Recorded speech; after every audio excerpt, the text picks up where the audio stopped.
Hey guys, it's Jen. Welcome back to my channel. Today I'm going to tell you about one of my favorite cake tools.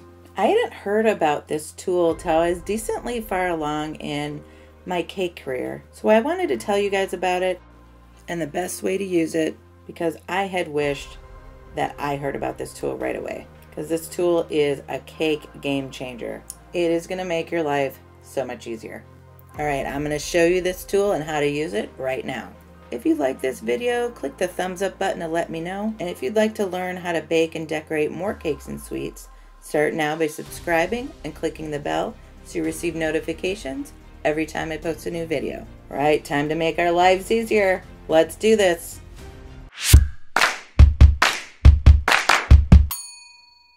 So let me show you a clip from one of my other videos really quick. So has this ever happened to you where you try to pipe a straight line and you get an air bubble in your buttercream and you have this annoying gap that you have to fix, and it's really hard to make it look like it never happened? It's annoying. Or let's say you just didn't like how you piped the mouth altogether. It's difficult to just erase it and start over. This is one of the problems that this cake tool is going to fix. But where I use this cake tool most is when I'm making borders. So I'm going to show you how I use this tool to make borders. So here she is, my precious. Okay, that's creepy.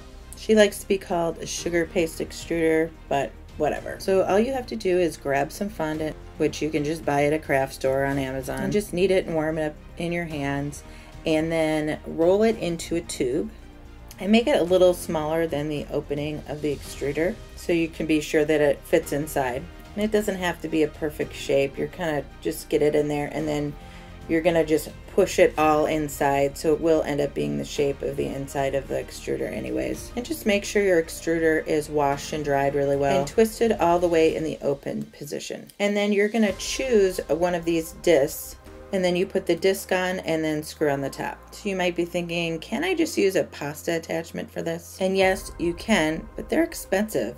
This tool is like $15 on Amazon, and it comes with a lot of different disc choices, a lot of different shapes. And then we just start twisting it and it will start coming out in this perfect shape. If you're finding it difficult to twist, you can add a little bit of vegetable shortening into your fondant when you're kneading it, and this will help kind of like grease the tool. It'll just make the fondant a little more soft to work with. And then I just take a cake board one size up from the size cake I'm making. We want to make it longer than we need, because then we're sure we have enough, and we can touch the ends and then cut those ends off.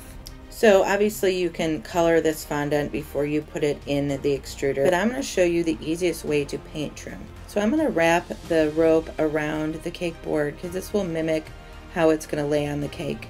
So you make sure you paint it thoroughly and none of the white showing through. Make your favorite gold paint by mixing your favorite gold dust with, I like to use Everclear because it's 190 proof alcohol, so it dries really fast.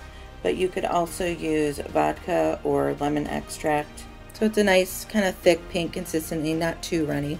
I'm using one of my favorite gold dusts, TMP Super Gold. This is a non-toxic gold dust, or if you want to use an FDA approved edible gold dust, one of my favorites is Bakel Super Gold Luster Dust. And you just simply paint it on until you don't see any more white. And it shouldn't take too long to dry. And just check the end of the rope to make sure that the paint is dry before you put it on your cake. I recommend using gloves, because the oils in your hands are going to pick up more dust. Make sure you don't leave this rope out too long, because we don't want it to dry before we put it on the cake. And then simply pick it up by its ends and wrap it around the cake.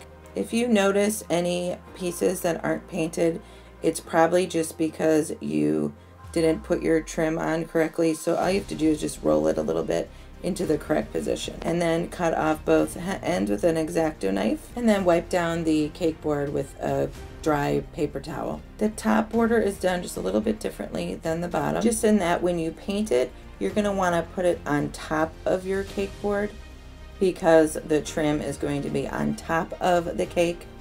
So you make sure that you paint the right pieces of the rope. As soon as the paint is dry, place it on top of your cake. And if you see any whites, just roll the rope a little bit into place, and just bring it to the edge, again cutting off the ends. I like to match up my seams so they're both at the back of the cake.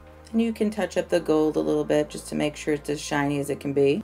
Oh, this trim is so beautiful. It's so polished. Isn't this cake tool the best? Let me know in the comments if you've heard of this tool before. I'm curious. I've got lots of other cake hack videos. Check out my channel. I'm all about making things easier. I've got lots of other gold cake videos, and you can learn how to make these Gumpaste roses. I'll put links to these videos in the description below. Let me know in the comments what you'd like to see me bake and make next. And please send me pictures of your creations. I love getting pictures. Thank you guys so much for watching my cake hack video. I hope it makes your life easier. Can't wait to see you next time.